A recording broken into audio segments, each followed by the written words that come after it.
Hey guys, welcome back to the channel, and in this video I've got 3 replays for you in the French tier 10 medium tech tree tank, the AMX 30B. So the AMX 30B, essentially it is a poor man's Leopard basically, in my eyes. Don't get me wrong, it's just a decent enough tank, but yeah, it doesn't seem as good as the Leopard in my opinion. Now I've got these replays coming up, but obviously I'll just go through the equipment quickly. You can see top right hand screen running optics, vert stabs and camo net. And on the perks I've got Born Leader, Rapid Reload, Sixth Sense, Steady Aim, Situational Awareness, Muffled Shot, Silent Driving, Camouflage Expertise and Snapshot.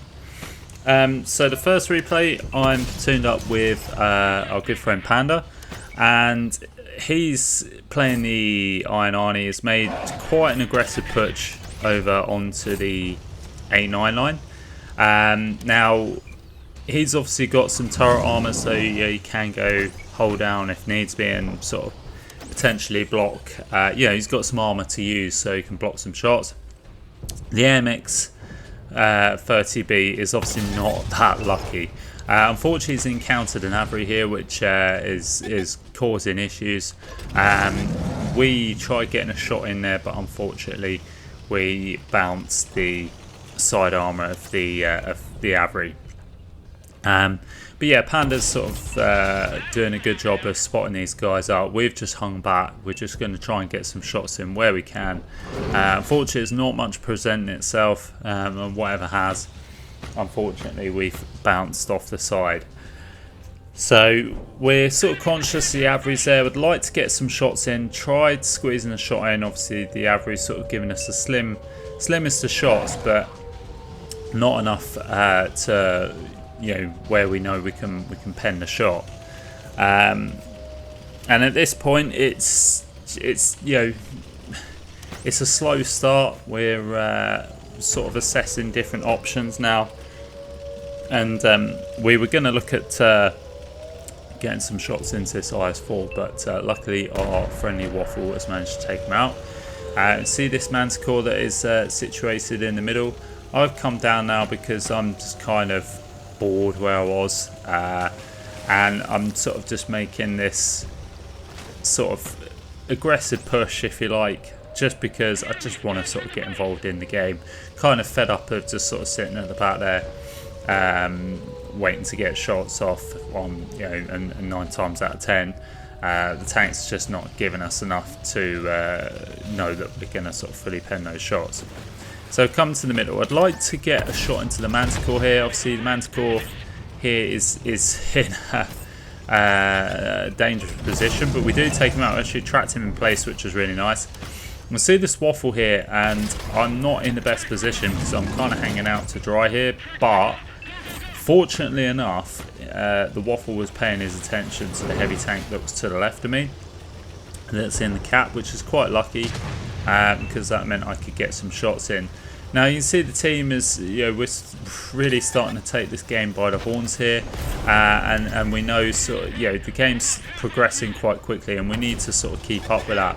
The Avery has now turned his attention to us, which is not ideal because obviously, the 30B doesn't have very good armor at all. In fact, it's relatively thin armor. So if that Avery does pen, it's gonna more likely either one shot us or at very least put us down to a one shot if he fully pens. So, but we do get a shot into the rear of him. He's now turned his attention to Panda. So we're now conscious of that. We've kind of put ourselves in a little bit of a crossfire, which is a bit annoying. So that means really we have to try and take out this machine best we can. You see Panda's taken out the Avery there, so we don't have to worry about the Avery threat anymore. I think the machine here is now on reload, so we're going to try and see if we can track him in place. We don't track him in place, but we do put him in a one shot, and now we're going to see if we can poke up. He's trying to sort of get hold down, but the good thing about the machine is it has the old style chieftain turret where the cupola is weaker than what the chieftain is now, so it's easy to pen basically. And we managed to get that shot in and shot that guy down for our first kill.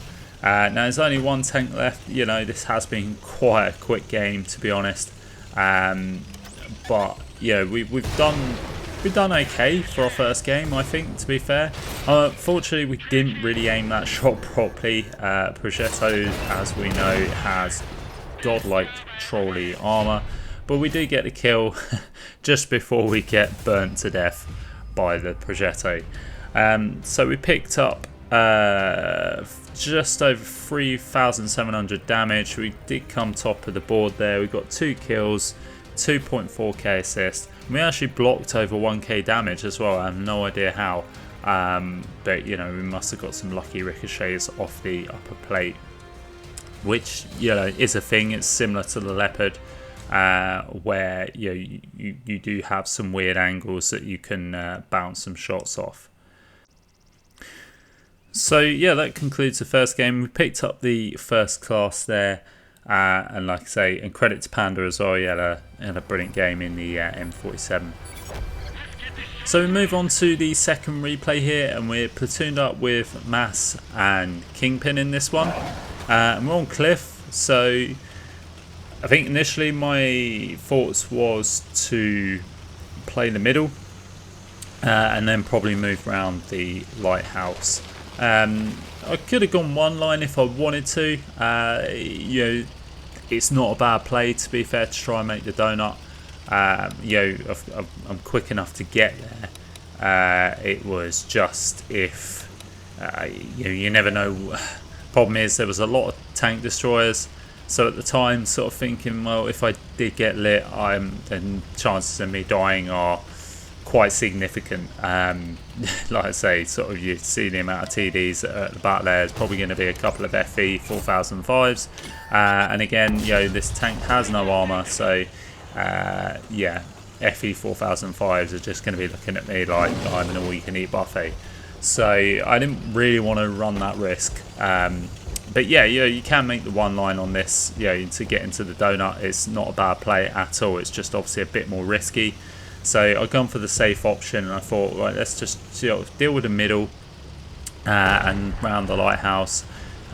We've got, I'm going to say this is Mass. Yeah, Mass is in the FE 4005 himself.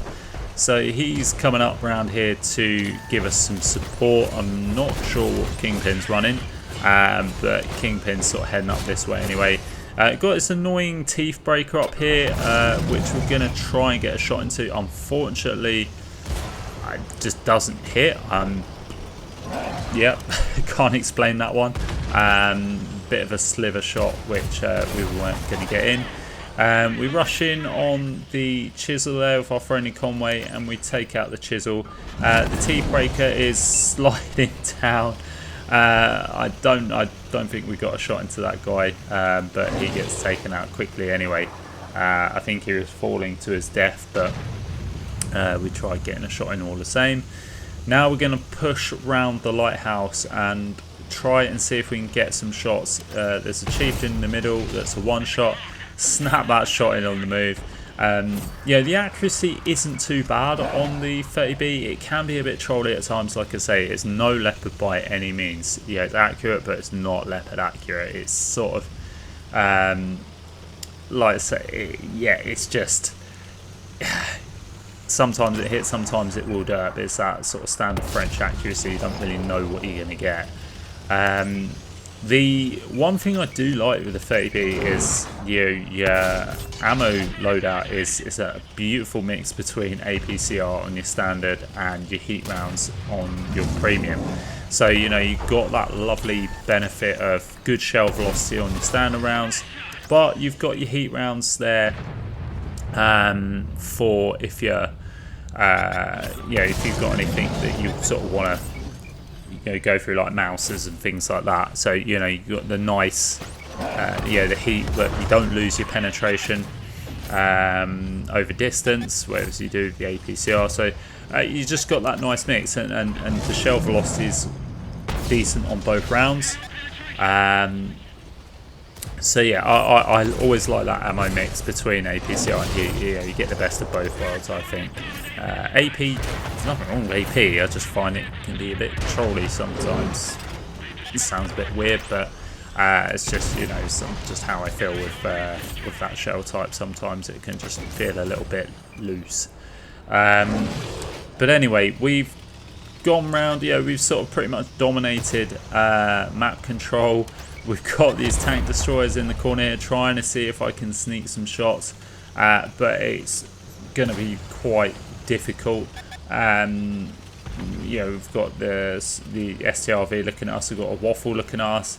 The waffle is a one hit, but obviously I don't want to get clipped out at all. But now I'm sort of decided, you know what, I'm going to take my chance. I'm going to slide in, get a shot in, and I think we just end up sliding into the STRV for a kill. I was kind of hoping that I was going to get a shot in the STRV, kill him, and slam into the waffle, doing some ram damage. But yeah. We pick up 5 kills there, only 2.6k damage. It wasn't a massive game, if I'm honest, but we did get some nice kills. We got 2.7k assists, so a bit of an average game, picking up the first class. But yeah, just thought I'd throw this replay in there, just, you know, nice little sort of quick game on Cliff. Again, just to sort of show the good and bad parts of the AMX 30B. Like I say, you know, the gun can be a bit troll at times. The third and final replay, we're on Maravanka, playing solo here. Now, one other thing I should point out, which is, you know, pretty evident, and it's probably one of the main sticking points for me on the 30B, is that cupola. And that cupola is huge. It's absolutely massive, and that is a massive flaw in the 30B, in my opinion, because you know, when you're sort of trying to play the ridgelines and play effectively, not that you have much turret armor to play with. Like I say, this tank doesn't have much armor, so you know, you're not going to sort of play it whole down like you know, like a Centurion or an FE 4202, anything like that. It's you know, but put it this way, when you are sort of playing ridgelines, or when you're sort of trying to keep your tank as low a silhouette as possible, that cupola just makes it ever so awkward, because it just sticks out like a sore thumb and is a massive weak point for other players to hit. So yeah, that is one thing. I mean, you know, when you look at the AMX 30, the cupola on that is kind of tiny in comparison. And yeah, the AMX 30 itself, the turret is sort of quite sleek, and and like I say, no cupola that's really as prominent as this one. So yeah, that is one of the downsides to the 30B. I also find it gets set on fire quite a lot, which is also frustrating. Like I say, it's one of those things that is just going to happen. Again, French tanks are notorious for being set on fire quite a lot. So like I say, it's just one of those things you just have to excuse me, just have to get used to. So we're on, you know, Maravanka here, sorry. We had a bit of a, you know, starting out not too bad. We just sort of poked up on this hill here, just sort of making sure we got multiple angles to get shots on it. And we can see we're trying to get shots onto the enemy light tanks, because again, with all open maps, the last thing you want is light tanks YOLOing around, lighting you up, being a complete pain. Yeah, it can be quite annoying. We've made our way around the side here to focus on stuff in the middle, and see this back chat we're trying to get shots into. There's also a heavy tank around here as well, but it is tier 8, so I'm not too concerned. You can see what I mean about the cupola. We don't get penned there, but when you're sort of trying to play peekaboo, you sort of poke around that corner there. The first thing the enemy tank is going to see is your turret, so the first thing it's going to go for is your turret. So yeah, when you're trying to play peekaboo and you've got that turret sticking out, it's going to be a bit awkward. But we're not doing too bad here. We haven't been penned in the turret, in the cupola, should I say, at all. We have taken a few hits of damage. This Motherland's got a nice lucky shot there, and he's doing really well actually by hiding or trying to conceal the majority of his tank as much as possible behind that wreck. We, like I say, going to play hold down there, and we did get a nice bounce off the turret. It can bounce, and we sneaked the shot in there for our second kill of the game. And now we're going to push quite aggressively up here. Main reason being is I feel like there's probably going to be tank destroyers over on the left, which there is. Tried getting a shot into the grill there, but unfortunately just moved as we took the shot. Probably should have took a bit of time to aim there. You can see the light tanks running away. Going to try and see if we can shut him down, and we do, picking up our third kill of the game. And again, getting rid of getting rid of a light tank is always a nice result, because that means they lose a bit more vision. And now we're just gonna go farm some of the tanks that are camping at the back here. You can see this game is pretty much a foregone conclusion. I mean, we're 4 tanks up, but we've got the majority of the map control. Pretty much all the enemy is pincered in here. We're going to squeeze a shot into that Hori there, and yeah, now it's just about sort of mopping up. We're only on 460 hit points though, so we do have to be careful, which is why we're sort of just being a bit cautious. We're not going to poke up, we're not going to over peak and take a load of shots. There's still this grill alive, which we have tried getting a shot into. Again, we get another fortunate bounce or deflection there, I think. Like I say, this upper plate does, it's quite angled, so you can bounce the odd shot. As we squeeze another shot into this medium tank, I think it is. I'm not sure what it is, but yeah, the medium tank. We're squeezing some shots in. Unfortunately, we bounced that one. Now there's just one enemy medium tank left. We squeeze a shot into the side there. And yeah, now we're just going to try and see if we can put another one in. We do, just put him onto a one shot there, and he gets finished off by our friendly Progetto. And we end up finishing the game. So we've had ourselves a decent game there, and yeah, we picked up the win. Let's say pretty foregone conclusion. We get just over 6.3k damage. We picked up 4 kills, only 964 assists, and we did get the little bit of block damage there. Again, picking up the first class and the high caliber just wasn't enough for ace. Maybe a bit more assist or a bit more damage, a few more kills, probably would have done it. But anyway, guys, that is it for the video. I hope you really enjoyed it. If you did, please like and subscribe, as it does help the channel. And as always, I will catch you next time.